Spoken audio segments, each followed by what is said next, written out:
Hi, everyone. For the next, sorry, Carlos, about that. For the next panel, I'm calling on stage the following panelists. Please join me. Gérard Wolf, Aida Robana, Amina Becher, Jordana Ferri, welcome. Bonjour. Giselle Zavala, and Hendrik Tibien. I think we have them all. Bonjour, enchanté. And as you know, welcome.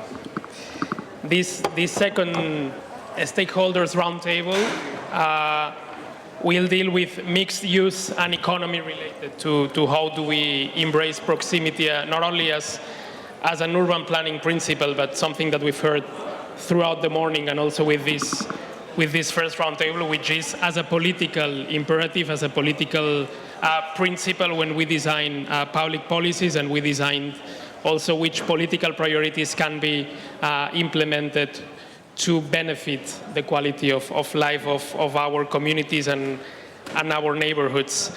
Mixed use and local economies are, as I was saying, not only about urban design, they determine how people access services.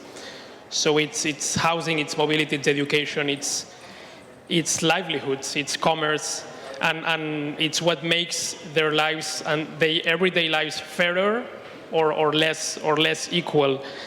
So in this sense, the approach of having a specific roundtable looking at economy, looking at the economic, because we look a lot on climate, we look a lot on social inclusion from a very people-centered and care-centered perspective, but how do we mix this with the economic approach, and how do we mix this with livelihoods improvement? It's something very, very relevant. I represent United Cities and local governments, one of the partners of the Global Observatory, and for us as local governments, we don't have any local government in this roundtable, but this is crucial for our action. It's about not only how to impact, but the role that local governments have in this equation, shaping land use, delivering public services in coalition with many other local stakeholders, very often creating enabling environments, or combining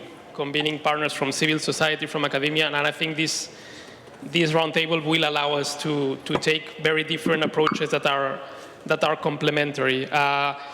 From the UCLG perspective, looking into the self-organized constituency of local and regional governments, proximity has a very important role on how do we define the new social contract, and something that a lot of speakers today have mentioned, the loss of trust, the lot of this relationship between those governed and those who are in government. So governing in proximity is very crucial to achieve this new local contract that from UCLG it's vehicle through what we call local social covenant, looking into how to rethink this. So without further ado, I will introduce our first speaker today, Mr. Gérard Wolf. He's a special advisor to the French Minister for Europe and Foreign Affairs, and also the chairman of MEDEF, Task Force for Sustainable Cities. Monsieur Wolf, bienvenue. Allow me to ask you about a very concrete initiative that you have been involved in for the past years regarding the Paris Olympics, a very important and flagship project of this city that was thought from a proximity lens from the beginning, and how the Paris Olympics have showcased an innovative approach with ephemeral and low-carbon buildings designed to be dismantled, reused, and reintegrated. So thinking in the long term, while thinking also in one of these big mega events that many quite often shape a city for long term. So from your experience, how can we move from these temporary projects to long-term strategies that embed innovation and create proximity, being sustainable to create urban development? Thank you very much. Pour les interprètes For interpreters, well, I'm sorry, but we'll speak both in English and French or even Spanish. So it may be a bit complicated for you. So I will start in French. And so I'd like to say first that this roundtable is really suitable for us because we actually had, during the Olympic Games, we really had to rebuild a proximity city in the best conditions possible to decarbonize and to make it also as livable as possible. By the way, mesdames, messieurs les interprètes, thriving in English is not so easy to translate parce que prospera ou prospère, ça rend pas vraiment compte de thriving. Thriving is a bit difficult to interpret, but anyway, we're not here to be linguists, we're here to move on. So my first problem, the very first one, is that I will really actually fight Carlos Moreno. Some people may think it's a good idea, but actually the city that we've built for the Olympic Games stretches more or less from the north of the ring road around the city until after the Stade de France. And you cannot go from one end to the other end in 15 minutes, but it's 20 minutes. I know, so we are not really reaching the 15-minute objective, Carlos, but we couldn't do any better. To be more serious, qu'est-ce que c'était cette aventure-là qui a duré 6 ans? About this adventure, this 6-year-long adventure. So I'll try to be quick. I'll speak before, during, and after. So before the Games, we actually obviously committed with the International Olympic Committee to spend as little money as possible, to have to divide by 2 the carbon footprint, that we will also have mixed use buildings, and also there will be we'll use differently all the different workers and sports equipment, and also schools and other types of buildings. And it was easier, obviously, for sports equipment. Une promesse de tenir les choses socialement. Also, there was a social aspect that was important, and I believe that's something very interesting for everyone here. I'm talking about building conditions, because we very often forget about the social aspect of it. So, for example, training people that would be working on those building sites, the question also of health and safety, and I will come back to this. C'était avant le Covid. That was before COVID as well. So everything had been planned, but we did not actually expect COVID to happen. And so our challenge was to build 70 different buildings, not just in Paris, but they're all scattered all around France, with 4.4 billion euros, and to do it on time and on budget, and with a carbon footprint that was 50% lower. So we did it on time. 50%, we did not make it. We went, et ça a été jugé par toutes les agences internationales. Actually, all international agencies really actually studied the issue. Minus 47% of carbon footprint. C'est les chiffres officiels. Mais so those are official figures, but we are still quite happy because we more or less reached our objective. Pour donner des chiffres. To give you some more figures, so what is the ultimate plan? Is to build a new city that is fully mixed use with 6,000 inhabitants, 6,000 jobs, and as far as possible, approximately,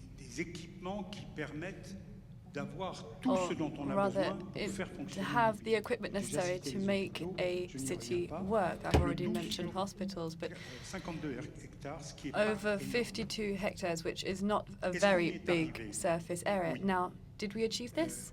Yes, we did it. How and why? Well, because we really pushed for innovation. I was part of the Innovation Committee. I was president of the Innovation Committee and the Legacy Committee. So we can, let's say, go back to innovation always. So to give you an example, a builder came to us saying, you have an issue because you are close to the motorway and there's small particles from the motorway that are very toxic to human beings and so on. We can build a sort of particle hoover. Now, there might be engineers here in the room, but that's essentially what it is. So what we did, what we were able to, well, the question was, how do we capture these particles to cut down pollution and to make sure that the post-Olympics life in that area was livable. So this company came forward and put that in place. So I just wanted to give you that example because I think it's relevant to us all. So underneath motorways, the A4 from Roissy Airport, for those who know Paris. Underneath there is a school. Now, it's always been there. It was there before the motorway, in fact, the primary school. And the director of these particle hoover was put there on an experimental basis before the Olympics. And a year on, the school director came to us and said, you do not know how much impact this has had. You managed to do this. Because my kids in my school, in this primary school,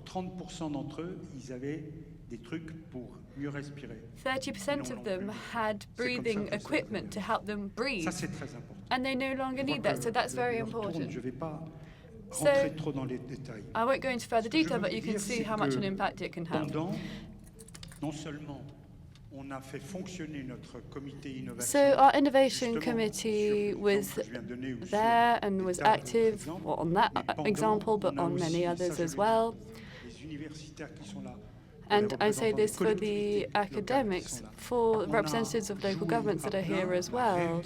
What we really did was reuse industrial waste and debuilding. That was a major component. If you don't go there, then you are leaving out a core component of the circular economy. What we did was use all industrial waste, which helped us reduce our carbon footprint by approximately half. I've got about 1 minute left. Now, what happened after? So, what we had to do was keep within our time frame. So, the school, the 1st of September 2025, resumed. But of course, you have to retrofit after the Olympics.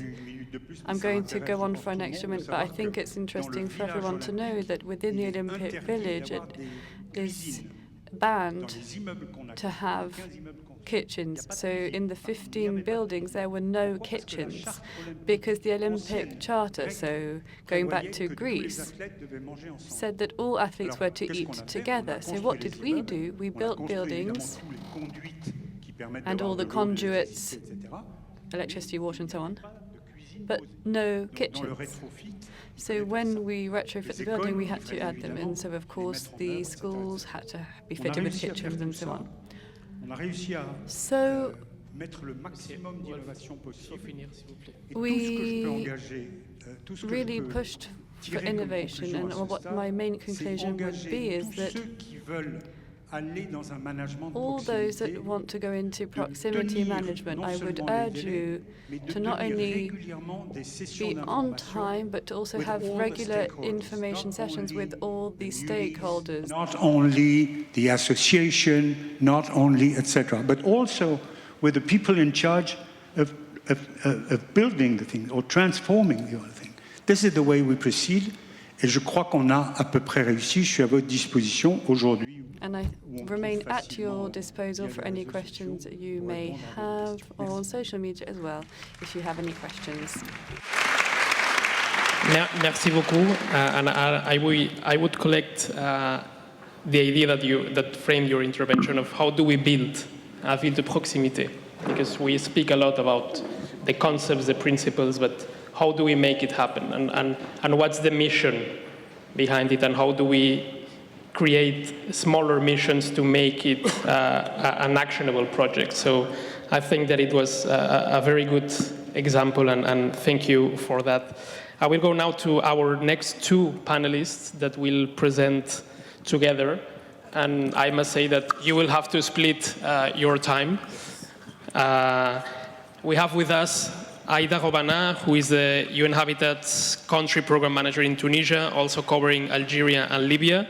She co-leads the EC MENA chair with Gustave Eiffel University and promotes social, innovative urban projects. And we also have with us Amina Becher, who is a professor at the University Gustave Eiffel and vice president for international relations at the university. She's also with us. Allow me now to ask you about your work in this chair, in the EC MENA chair. How do you combine the perspectives of UN Habitat and academia to advance social innovative approaches to urban development, and how this kind of cooperation linking housing, social economy, social housing, and international knowledge exchange embed proximity and equity in cities, especially in the MENA region, but also beyond? Merci beaucoup. Merci pour l'invitation. Thank you very much. Thank you for the invitation. It's an opportunity for me to tell you more about our project that's been around for about 5 years now. So in 2020, we met at the Gustave Eiffel University, and so it was. This university was key in researching all of these issues. So I'm involved in research on the Maghreb region, the Middle East and the Arab states, and partnerships. So within that context, the idea was to push for international cooperation that would enable solutions, innovative solutions, concrete solutions for climate change at a local level. And that is what led us to meet Aïda Robana, who will be taking the floor in a minute to talk about UN Habitat. And so the idea was to build this partnership as a sort of living lab with questions posed by local UN agencies, but also by taking account of local stakeholders. So the idea was, as academics, how can we contribute to these local situations through our missions, so research, training, and policy. So we identified a number of work streams, and at the latest World Urban Forum, we signed this agreement about social innovation, and this was all focused on MENA, so North Africa and the Middle East. So what does this actually mean, and how does it tie in with the economic aspects, local economic solutions to major city transformations? So I'm going to give you a very concrete example, and so Aïda will talk about this as well. And so one of the work streams really focuses on circular economy and social entrepreneurship. And these are the work streams that we focus on for local economy matters. It's all tied in with sustainable development and well-being in cities. Aïda, over to you. Thank you, Amina. Thank you for this invitation. So, indeed, we were talking earlier about how relevant what was said earlier was, because we've talked. Like, I'm taking you to the other side of the Mediterranean, to a town called Ben Khaled. So 6,000 inhabitants. There are 22 tons of waste a day. So citrus fruit that is all churned into the rivers in Tunisia. So that's during the citrus fruit season, so October to April, May. So 22 tons a day. So the municipality called on UN Habitat to try to bring, well, first to determine whether that figure was true. So initially it was 12, but it turned out to be 22 tons. And so it's an orange, a variety that's very common, that's highly exported, and it's of course a big source of livelihoods, of jobs in this rural area. So it's a very important part of the fabric. And the municipality asked us to look at how we could find a local solution to work in a circular economy way. We have researchers, our tools. We have a waste-wide city tool, which is a UN Habitat tool to determine exactly what types of waste there are, how to sort through that waste. And we connected up with the local government and the researchers of the Gustave Eiffel University and a team of researchers from Paris to try to join forces and share our knowledge and best practices, because the idea was to join all of that to local knowledge. Now, at UN Habitat, we call this localization of the Sustainable Development Goals. Now, you know that the 2030 agenda is a deadline for all countries, including Tunisia. So it's very important to understand where we are in reaching these goals. And of course, there's a lot of trouble with local aspects of the SDGs. So we've developed a local framework. Now, of course, there's the UN global framework, and that deadline is 2030. Of course, we all know about that. But our chair, university chair, and other experiments that have taken place elsewhere can be very helpful. So we were a connection between experts and universities on the one hand and local side on the other. And we together have opened up discussions on circularity, the circular economy of the waste of these citrus fruits, and how at local level we can implement a circular economy and find concrete solutions to this problem that is a really major problem every year. So I'm going to hand back to Amina to tell us a bit about the results, and I will also, if I have time, talk about the challenges. So we're going from local to national to global, but of course at each level there are a number of challenges that I think are important to raise. You have 2 minutes left. So the method we used was based on a diagnosis of the territory itself, so West-wise City tool. And that enabled us to determine exactly how many tons of waste there were. Then we worked with local stakeholders to identify the items, the products that we could use to transform, because we can't reuse everything. We cannot recycle food waste all the time, whether it be compost or otherwise, in terms of heating patties or whatever. So we identified exactly how many tons of waste there were, which enabled us to come up with very concrete scenarios in terms of social, local entrepreneurship and different industries. Now, the quantities weren't the only focus. The idea was to also involve local stakeholders that were already recycling this waste. So these people, namely women, who had self-taught, who had informed themselves, because social media is very strong in Tunisia. And so what they were doing was actually e-commerce in a way without really realizing what it was. And so what they were doing was at a local level, it was to really leverage their knowledge to find solutions. And so we really levered that.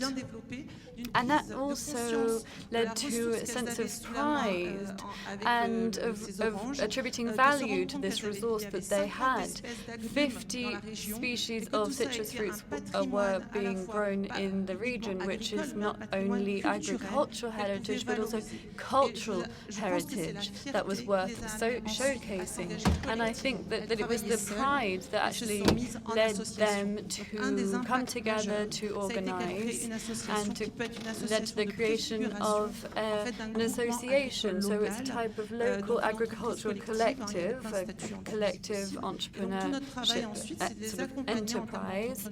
And so we supported them to work towards a viable economic model. Just very quickly, one core challenge, the time frame of these local projects is quite long. That is one of the core results that we've observed, and that this universal knowledge is not always fully understood by all. And of course, there are challenges in terms of governance and institutionalization, but we'll talk about that in the next panel. Thank you very much. Merci beaucoup. Thank you. Thank you very much. I think that this project illustrates a lot of what the discussion has been throughout the day on the importance of engaging a number of stakeholders, on looking at the very local dimension. And very relevant point also to note on how do you bring the localization of bigger agendas, which is something that UCLG and UN Habitat works very close in capacity building, in research, and even in advocacy. To the territory and actually localize with concrete projects. And this last point on governance and how do you engage with local populations and how proximity can have a very strong element of dignifying those that are part of those projects and creates community through making them feel more relevant and part of the community in a sense. So I think it illustrated a lot of different elements that we've been discussing about proximity. Thank you. I will now give the floor to Giordana Ferri. She's the General Director of Fondazione Housing Sociale in Italy, where she develops innovative, affordable, and collaborative housing projects across Italy. She also co-founded the Masters in Social and Collaborative Housing at Politecnico di Milano and has published widely both on housing and urban design. Based on your experience with collaborative housing, how can the design of ground floors and public services and public spaces contribute to creating inclusive, livable, and vibrant neighborhoods that foster proximity as a means of promoting this community building and social cohesion that we were just mentioning? Merci beaucoup pour... Ça marche? Merci beaucoup pour l'invitation. Thank you very much for the invitation. I'm delighted to be here.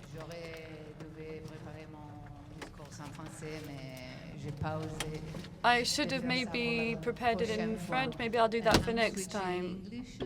Fondazione Housing Sociale has 20 years experience in providing affordable and collaborative housing, working with ethical funds and local administration in all over the country.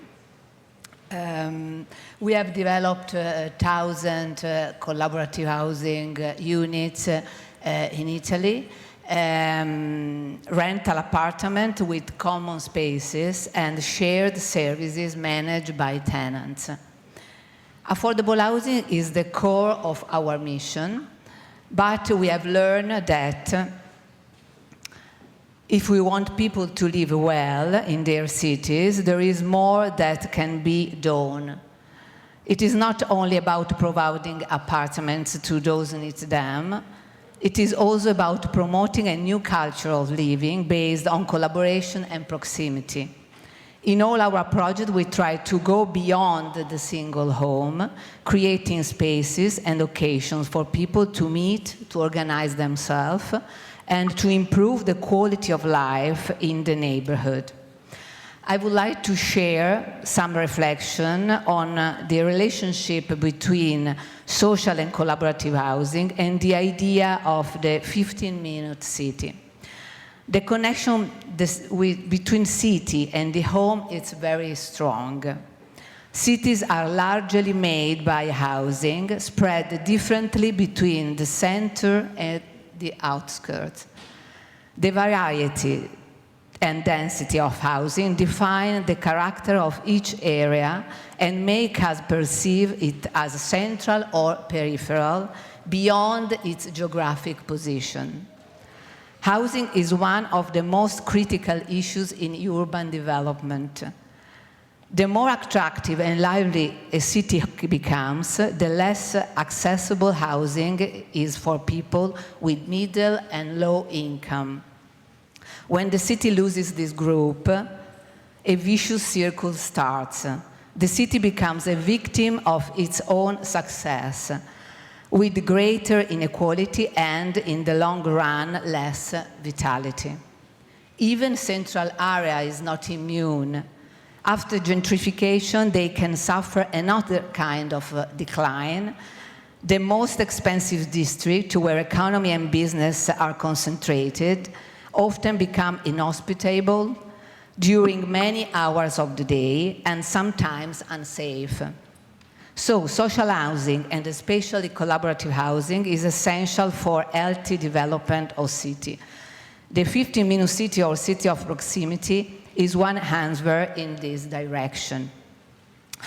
I would like to focus on two key points that could open interesting reflections.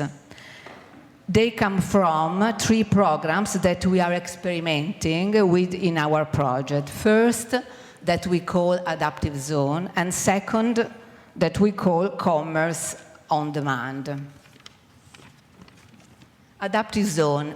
Each of our projects includes a program that involves residents in managing common spaces and shared services. When we first started with collaborative housing, we saw that after a few years, it was difficult to keep the same level of activity. People live and need change over the time. We realized that the collaborative model must open to the neighborhood in order to survive. This means that common spaces like the living room or shared kitchen and the community engagement process can also be open to other residents in the area, in all neighborhoods. Thanks to this, the community stays lively. New people bring new energy, and the collaborative project continues over the time.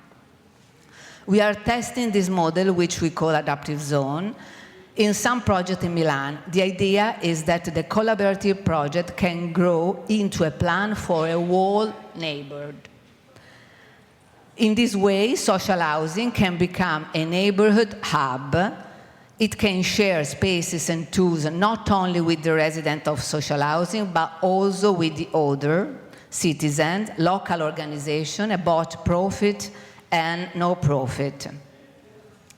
These hubs can host activities promoted by citizens, as well as spontaneous co-working, temporary shops, and other collective initiatives. There are neutral and adaptive places able to respond to the needs of different groups of people who live in the neighborhood and who want or need to engage with it. They must have at least minimal level of organization, but enough flexibility to adapt to different needs. They are active almost all hours. They host a wide range of activities: work, social housing, entertainment, education, and access to services. They are places inhabited by people from diverse backgrounds. They can become vital nodes of the city. The second experience is about local commerce. In our housing model, we always make sure that the ground floor hosts projects that connect the local context. This is crucial in peripheral areas, where there are often too few activities to create a real urban fabric. In our project, some ground floor spaces are used for shops or services. This mix helps create a lively and safe neighborhood. But we also know how difficult it is for small shops to survive today. For this reason, we started a program called Commerce on Demand. It helps small shopkeepers, often families living in the neighborhood, in the first years of their activity. The program connects them with residents, creating an exchange between needs and opportunities. We have structured a path to help shopkeepers create a local network and keep their businesses sustainable. Since 2016, more than 50 local businesses in Milan have been supported by these programs. In conclusion, the examples I have described show how we can start from local resources to build a city of proximity. The goal is to support and develop an urban system made of spaces and services available of citizens. It is important to continue encouraging people to reappropriate parts of the city. Social and collaborative housing with its spaces, activities, and community engagement can play a strong role in reinforcing this system and in making our city more inclusive, livable, and balanced. Thank you. Thank you very much. I take more minutes than I have, no. Actually, I was about to give you the final perfect. warning, so thank you for sticking to the time. And I will take two quick ideas on your take. The idea of center and periphery, not looking into the geography, but actually the closeness to services. And how this relates to rethinking housing as a system of services that and open green spaces that are around when you rethink neighborhoods and planning around housing. And then the idea of, that you mentioned at the end, of reappropriating spaces of the city by the community. In the end, it's rethinking that these are spaces that are public, that are commons, that are common goods of the community, and they need to be rethought from this approach. And also on the first project you mentioned, of bringing new people, bringing creativity, bringing new relationships and engagements. In the end, this is the essence of any city in the history of humanity. This is what cities are all about: people that is arriving, people that is living. And when from UCLG, when we talk about the newcomers, the migrants, this is something that it's very important in our municipal movement to make the important statement that human mobility, and through projects like this, you see how this enriches the communities and how this creates new projects, new ideas, new relationships, are at the very core of this idea. So I just wanted to highlight these three. I hope that we have time at the end to come back to all of your interventions. I will now give the floor to Giselle Zavala Ojeda. She's the Director of Territorial Administration and Urban Development in San Luis Potosí in Mexico. She's an architect and Director of Territorial Administration in the city. She played a key role in updating the city's urban development program that saw its first revision since 2003 to strengthen the legal framework for land use and promote sustainable planning. The question for you, Giselle, in San Luis Potosí, the updated land use framework that I was mentioning was a very important step after years without revision. How can modernized urban planning, such as the one in your city, enable mixed-use development and bring proximity principles into actual practice? Voy a hablar en español.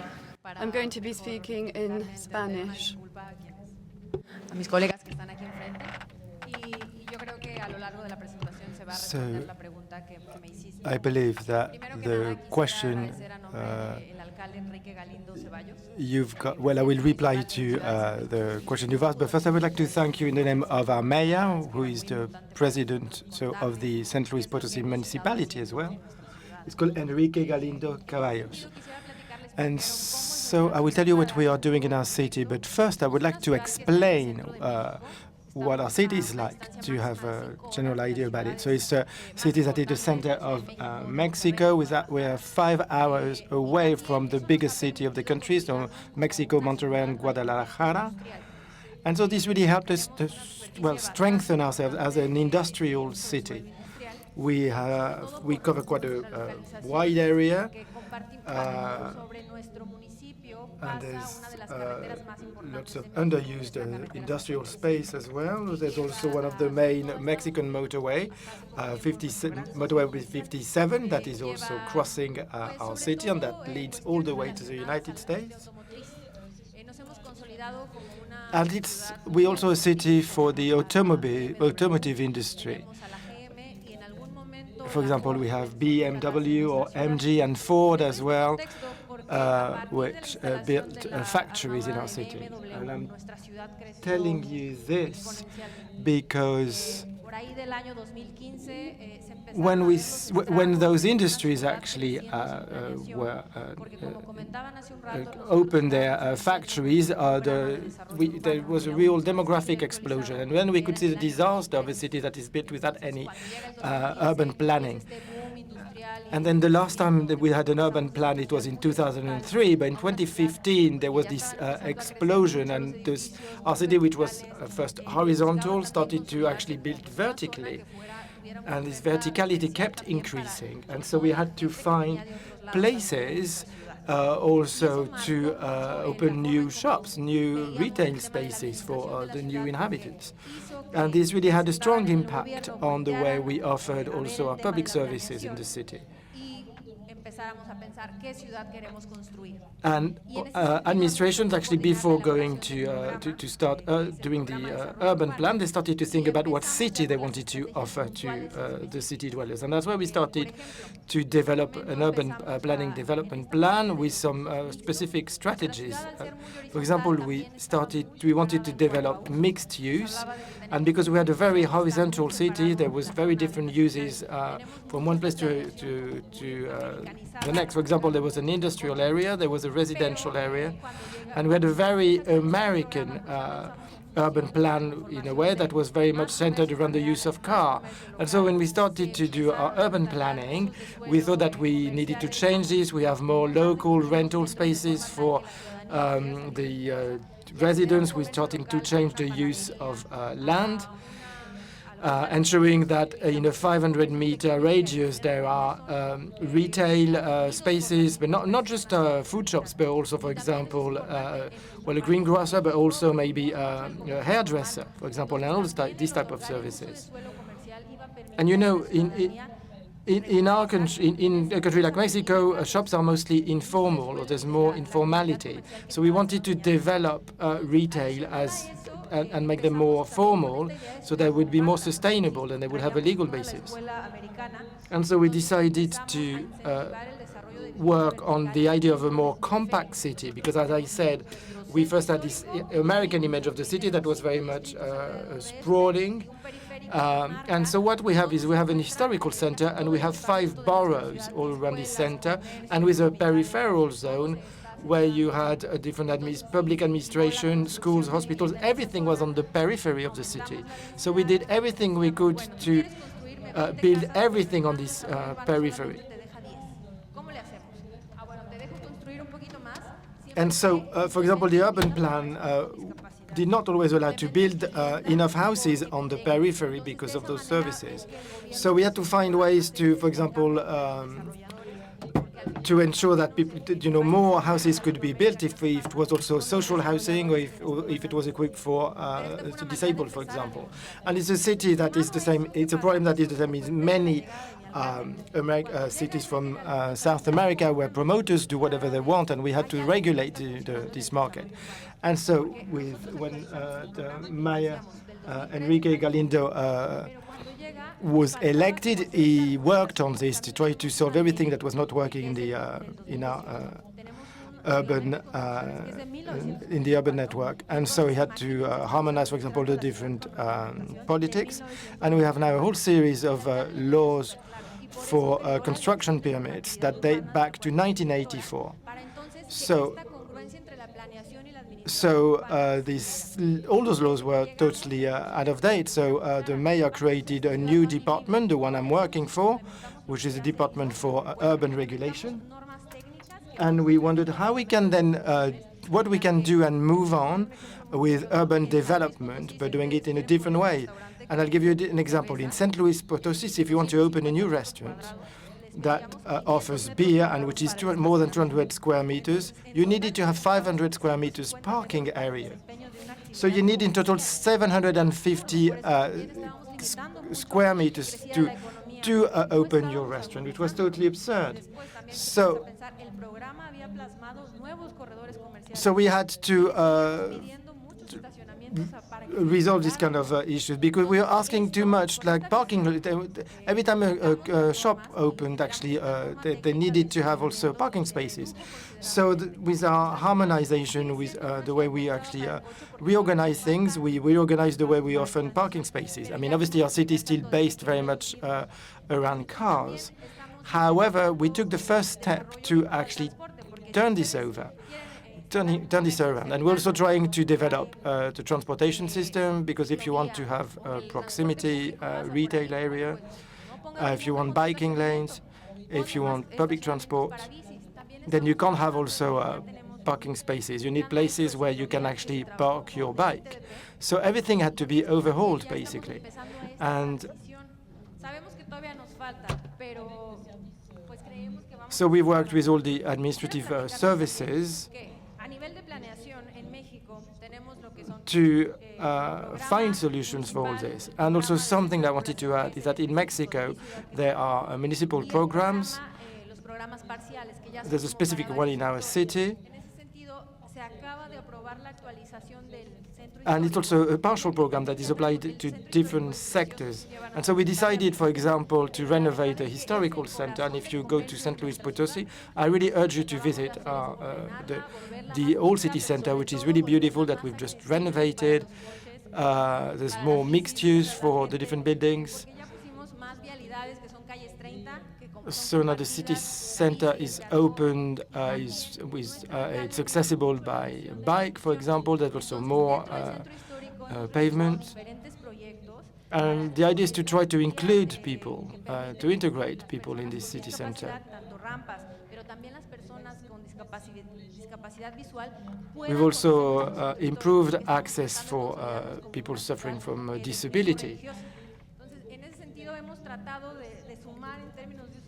We're also now opening our city to religious tourism, because there's a strong religious presence in our city.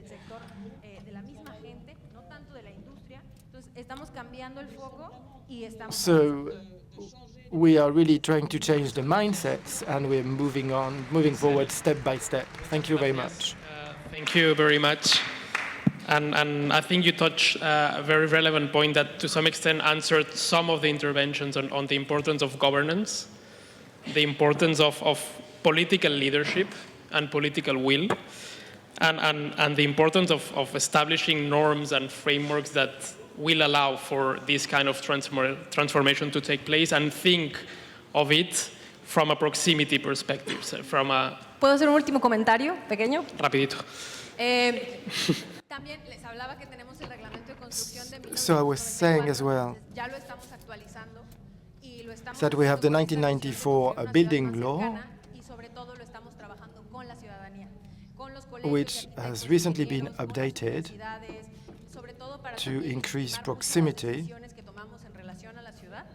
And we are actually now redrafting this law with with stakeholders so that it would be suitable for today's use. The aspirations of communities beyond what someone from an office and a degree in urban planning can think, it's also important to be that close to communities, especially in this kind of very intense transformation that requires even cultural shifts that go beyond the mere policy, but also rethinking how you go to school, rethinking where you go to. You mentioned cutting your hair, like rethinking it from a proximity lens and avoid the idea of that you mentioned on periphery and the center. In the end, it's making that people has access to services very, very close from home. Thank you. I will give the floor now to our last speaker for today. He's Hendrik Tiven.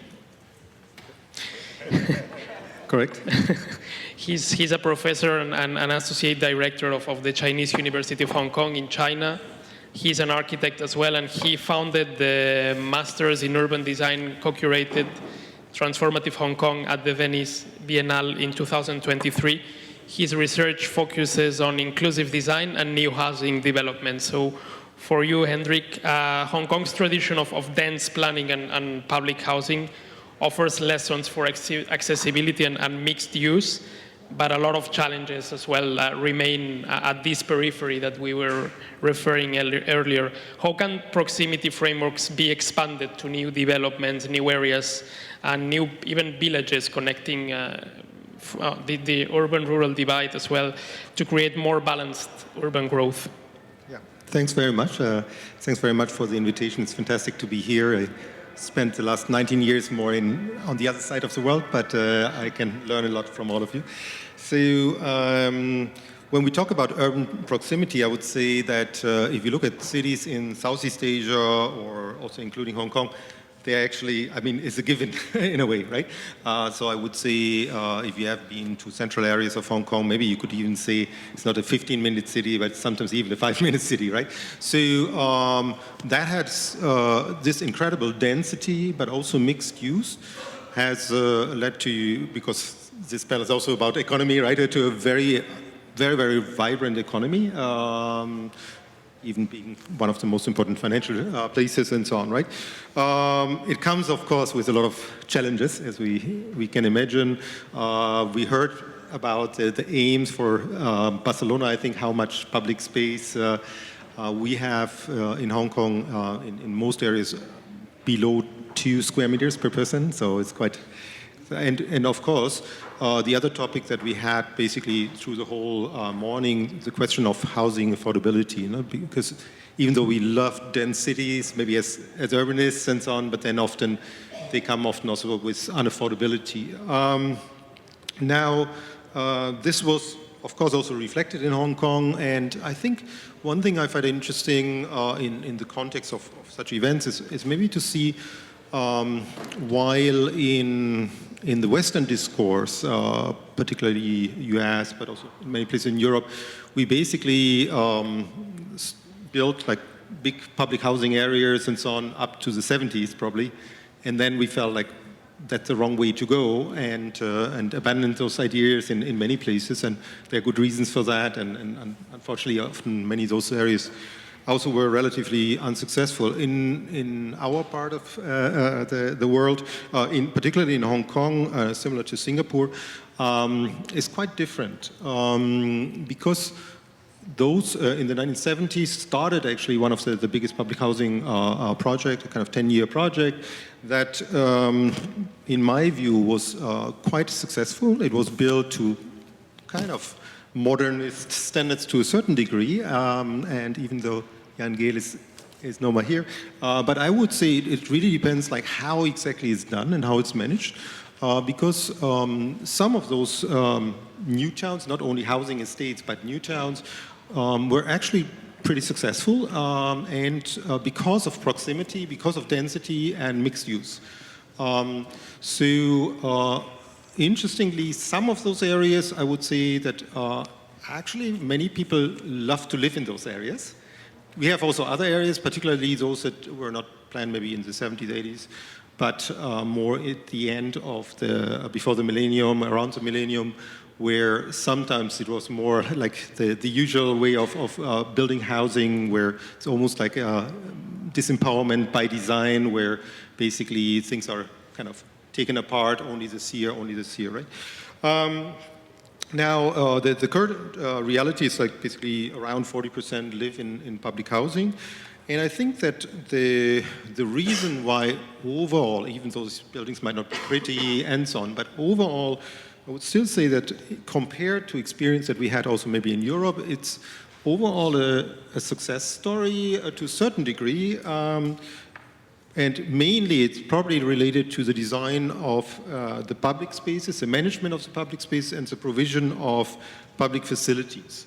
And in fact, currently we are working with UN Habitat, the Global Public Space Program, with Jose Chong, over there, on a project on public space and public facilities, understanding that, of course, if you want to provide housing, right, it can only work if we really build livelihoods, right, that are urban districts holistically, and also with proximity, with all the kind of different things.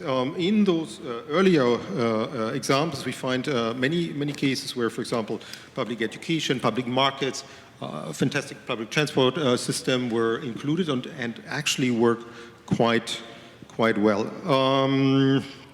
Then currently, we go through a phase of basically an attempt to build 300,000 new housing units in the next 10 years. I mention this because of the scale. Now, we all don't like maybe those kind of mega projects and so on.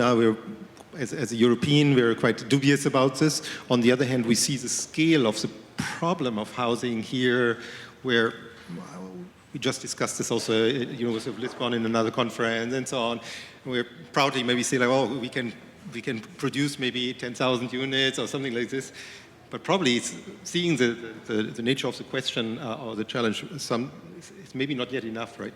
Anyway, now currently Hong Kong is developing an area, it's called the Northern Metropolis. It's basically adjacent to or on the other side of Shenzhen. In that area, so they plan around 300,000 housing units as well as new techno parks and so on. So also a certain kind of economy, but still quite separated in different entities. And we feel as academics, one thing we can really do better is to look at the synergy between different things, right? So we just had a winter school that we organized with 120 students from 9 universities, but also public forums where we invited people from European Chamber of Commerce and so on to discuss like economic parts and so on. Now, one thing maybe that I want to contribute to this discussion and the study of urban proximity, what we see in those developments is that, and that's probably true for also many places in mainland China, maybe also other Asian places, that whenever I mean, in the center of the cities that were planned before the car, well, it's relatively easy to have a kind of 15-minute city, right? Not always, but comparable, not because they were built for walking and so on, right? Periphery is always something different, and then it can be either bad or not. Now, one thing is, in the process in our region, when cities expand with new development areas, there's a second thing that always is happening. There's basically urbanizing of villages. In Shenzhen, many people talk about the urban villages and so on. We have this in Hong Kong as well. In Latin America, which I don't know, you probably much better, but then you have maybe the informal settlements that pop up immediately. You have maybe a private development or something, and next to it is always then something that either use existing settlements and then becomes like a urbanizing village, or a form of informality, right? And we know this is a kind of a very natural urban process. Cities were built around villages and so on, right? Or urbanizing villages also. Berlin is very decentral thing. But to my knowledge, when I look at the 15 minutes and urban proximity studies, I might be wrong, I'm still curious to learn, or maybe we can do this together, is that in most cases, those studies are either done in the city centers, or, for example, we plan a new town, eco-city or something like this, and then also in Hong Kong, then it's like now following all the 15-minute city ideas, right? So we look just at that, but urbanization is not like this. It's basically a continuous historical process. So next to it, we have basically these urbanizing villages, and I would say First of all, in terms of mapping, this is a great thing that we can still do in better map those relationships between both, because they could be fantastic kind of synergies between those places. Because that's basically, in Hong Kong, we have many of those cases where all the hairdresser, for example, they pop up in those areas, right? But there are also land use conflicts between those different people. There's questions of inclusivity, questions of who can live here or there. And I think if we want to study urban proximity at the urban boundaries, at least like outside of maybe Europe, but maybe also in some areas here, if we look at this together, actually then we can create a lot of synergies by providing public facilities for both, right? And have maybe the vibrancy of these kind of informal places and the kind of more streamlined modern I will ask you here, to start concluding, please. Yeah, that's it. Okay, sorry. Thank you very much. I will take the idea of synergies that I think that connects a lot with your intervention, with all the interventions, and to conclude a few words. And unfortunately, we won't have time for a follow-up question. But I think that your interventions were very comprehensive and complementary. Can I just add something? To react, yes, for sure. Very quick, please. Just because you talked about Hong Kong, and it comes to synergies, as you said. The thing is that there's no more place in Hong Kong. And as you said, the people coming in, the only way to put them in some houses is to deconstruct and rebuild higher, to make it short. The only point I wanted to make is that the construction material is now completely reused to build the new one. And this is, people from Hong Kong came to the Olympic site to see how we did with the deconstruction material. And I've been, I don't know how many times in Hong Kong, to see how could we build best, the new towers with less carbon footprint and reusing everything which has been destroyed, if I can say so. It works very well, and it's one of the best areas, I would say. It's a showcase, really, of what we do. By the way, it's also a showcase on waste to energy with the Veolia plant, which is one of the biggest in the world. And we are happy that we can do things in Hong Kong together. No, and I think that we won't find a better example of this collaboration, but also looking into how mixed use can be scaled elsewhere and learn from different practices. So with no further ado, I will ask you for a round of applause for our panelists.